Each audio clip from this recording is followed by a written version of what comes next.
Yeah, so I think a lot of our research shows that there's a tremendous amount of pricing distortion and arbitrage going on. And I think that transparency inherently breeds accountability. A lot of our work through our consultancy, and really even before that, but before we started this, back when I worked at the Ohio Pharmacists Association, we took data and made it talk. And when it started talking, state officials didn't like it.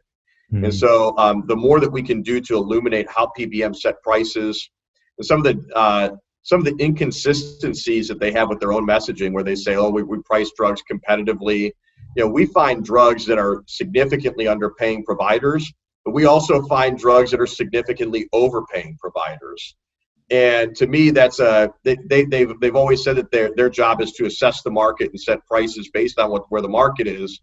Our research shows that time and time and again, their pricing is nowhere close to the market a lot of times.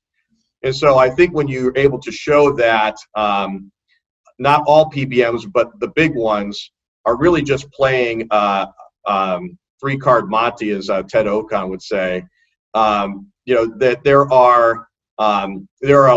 there's a lot of need for some sterilization, and I think that transparency ultimately breeds that. The other thing that I would say is I think that I mentioned before, paying for value in healthcare, paying for value in pharmacy is very important.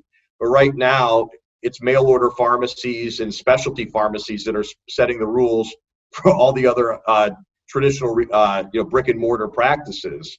And so, surprise, surprise, again, when PBMs pick winners and losers, they typically win.